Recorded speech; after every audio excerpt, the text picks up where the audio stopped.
Hello and welcome.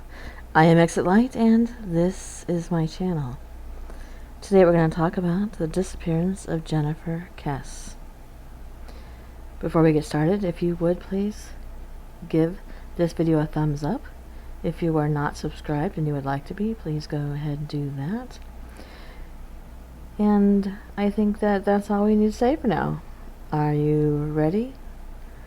Sit down, get comfortable, and listen carefully in case you might know some small detail that could help the family of Jennifer Kesse. Jennifer Joyce Kesse was born on May 20th, 1981. She is an American woman from Orlando, Florida, who has been missing since January 23rd, 2006. Shortly after she vanished, her car was discovered parked about a mile from her home. Security footage recorded a person parking her car and walking away. This person could not be identified due to poor camera quality and the person's face and any distinguishing physical features being obscured. As a matter of fact, this camera only took a still shot every 5 seconds, and he walked past it a couple of times, and both times the camera got him, they got the side of his head. The cameras just didn't take pictures often enough to get a good picture of whoever had done this.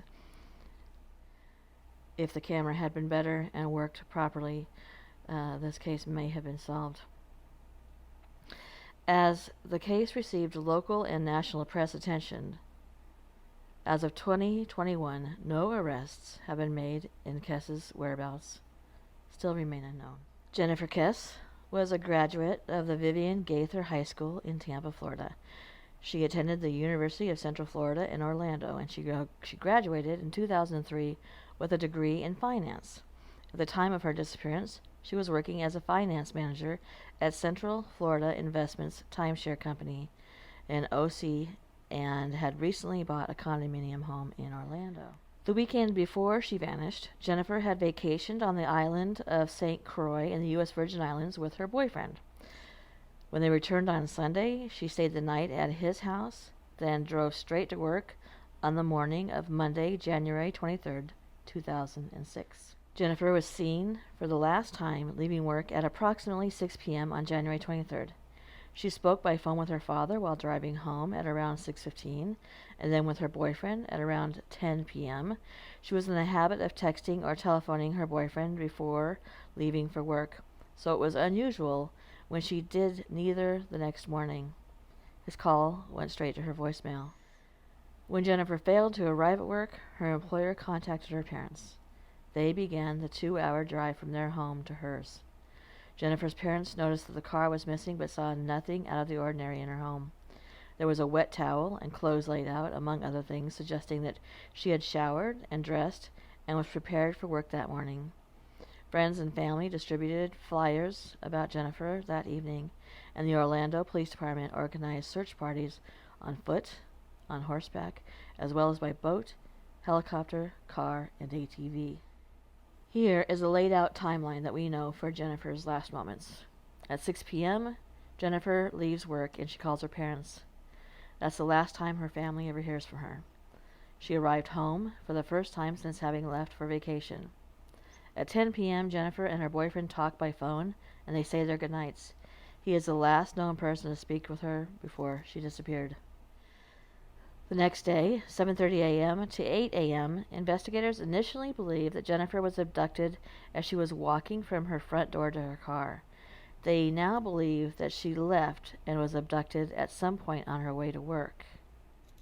At 8 a.m. to 9 a.m., Jess's boyfriend, who normally would have heard from her, calls her on the way to work, but it goes directly to her voicemail. He chalks it up to a meeting that she had mentioned to him.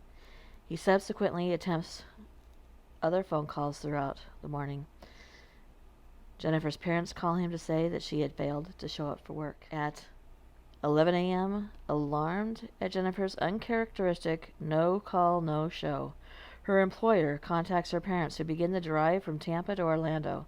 On the way, they call to ask the manager of the condominium to check her home with a spare key. He reports that everything appears normal inside and that her car is missing outside.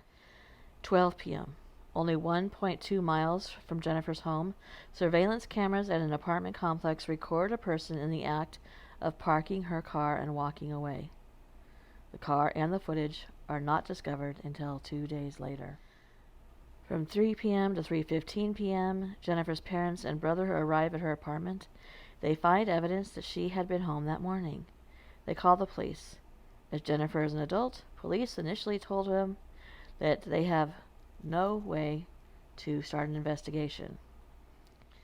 Between 5 and 7 p.m., family and friends saturate the area with flyers that show Jennifer's picture. The police send detectives to her home and begin interrogations and searches. All 3 decent pictures that the camera caught have this person's face obscured by this fencing. If it had been caught, taken more often than every 5 seconds, which you would think every 5 seconds would be enough, but in this case, they just happened to be walking the right time, the right place, and the right speed. With no sign of forced entry or a struggle, investigators initially theorized that on that morning of January 24th, Jennifer left her apartment for work and locked her front door, only to be abducted at some point while walking towards or getting into her car. On January 26th, around 8:10, her black 2004 Chevy Malibu was found parked at another apartment complex about a mile from her home. Investigators were excited to learn that several hidden cameras at that apartment surveillance part of the lot where the car had been parked existed. Of course, as I've told you, they did no good. None of her family or her friends recognized the body or the way this person walked or held themselves. No particular physical features that stood out somehow in these photos. The investigators were disheartened to find that the very best videos captured of this subject were obscured. One journalist called the suspect the luckiest person of interest ever. The FBI was called in to help determine the person's size and gender, but could only say that the person stood somewhere between 5'3" and 5'5". NASA also enhanced the video to help identify the suspect. Detectives interpreted the valuables left inside the car to imply that robbery was not a motive in this case. A search dog tracked the scent that led from her parked car back to her apartment complex, prompting detectives to believe that the suspect might have returned to the apartment after abandoning the car.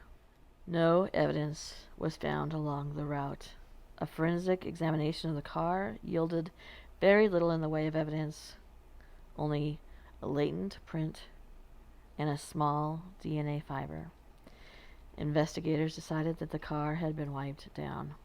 The following items are known to be missing: her cell phone, her iPod, her keys, her purse, her briefcase, and the outfit she was wearing. Authorities were unable to ping her cell phone. Its power has remained off. Her bank account keycard had not been used since her disappearance. As is customary, investigators first questioned Jennifer's immediate family and her close friends to see if any of them could have had a motive to abduct her. Her ex-boyfriend, recently upset and wishing to get back together with her, was also interrogated, but it was concluded that he had nothing to do with her abduction.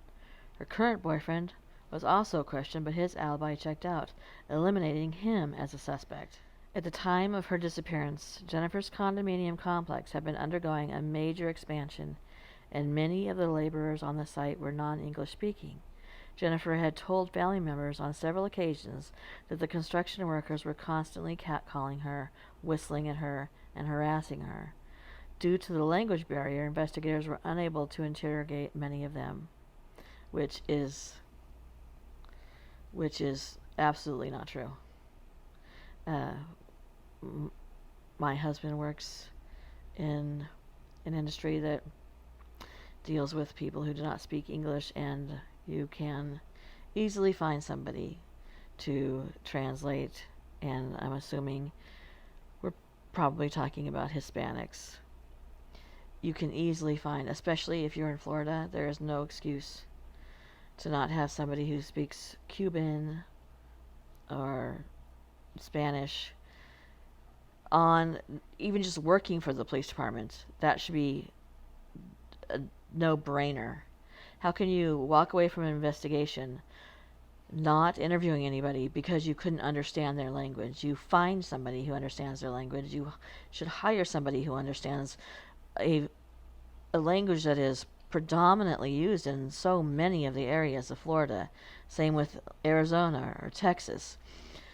There's just no excuse for that. That is something that makes me so angry. And if I had been her parent, that would have been something that frustrated me to no end, is that they just went, well, we can't understand them, so, and they can't understand us, so that's it. We're not going to ask any questions. Many, many times when there's been work done in a home or on property and somebody has been attacked and everybody else has been excluded, it is somebody who had access to that property or that home, who had seen the victim. So that is something that I think they failed in miserably. Detectives then turned their focus to her place of employment and began questioning her coworkers. Her computer was taken for forensic examination. It was learned that a manager where she worked had desired a relationship with her, but that she had refused his advances because she was against workplace relationships. Detectives interviewed him multiple times, but ultimately ruled him out as a suspect.